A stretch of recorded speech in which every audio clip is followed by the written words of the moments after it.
তার সাথীরা ভাবছিল এ তো দানিয়েলকে অত ঈশ্বরের মহিমা করা কি দরকার ছিল, এ তো তার জীবন পুরো রিস্কে পড়ে গেছে। হ্যাঁ, হতে পারে লোকরা ভাবছিল যে দানিয়েলের জীবন শেষ হয়ে যাচ্ছে, তার কাহিনী শেষ হয়ে যাচ্ছে, এত জেনুইন লাইফ কাটানোর কি দরকার আছে।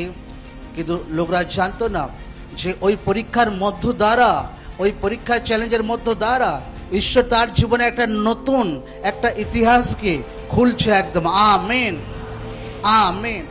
যে মুহূর্তে দানিয়েলকে ঈশ্বর সিংহের মুখ থেকে ঈশ্বর বাঁচিয়ে নেয়, সে দেশের রাজার আত্মিক চোখ খুলে যায়। সে দেশের রাজা বলে, আচ্ছা এর ঈশ্বরের নামে যদি কেউ নিন্দা করে তো তার ভাই তার অবস্থা হাল খারাপ করা হবে একদম। মতলব গোটা দুনিয়াতে সে রাজা চিঠি লিখছে, এই ঈশ্বর বহুত গ্রেট আছে, মহান আছে। তো একটা পরীক্ষা, একটা বাধা, একটা চ্যালেঞ্জ, একটা বড় আশীর্বাদ, একটা বড় ঈশ্বরের মহিমাকে কিন্তু জন্ম দিয়েছিল একদম। Amen, hallelujah. আপনি ভাবেন যে আমার জীবনে একটা ঈশ্বরের মহিমা জন্ম দিক, আমার লাইফে আমার পরিবারে একটা ঈশ্বরের মহিমা জন্ম দিক।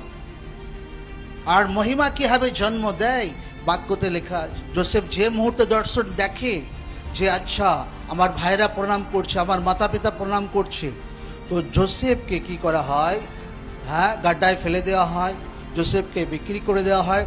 যোসেফের জীবনের সংঘর্ষ, ফির যোসেফকে মিথ্যাভাবে ফাঁসিয়ে তাকে জেলে ভরে দেওয়া হয়। যোসেফের জীবনের সংঘর্ষ।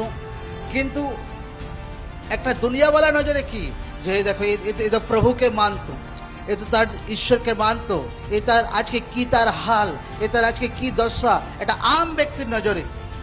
কিন্তু ঈশ্বরের নজরে কি, ঈশ্বরের নজরে কি আপনার জীবনে একটা ঈশ্বরের বড় মহিমা জন্ম নিচ্ছে।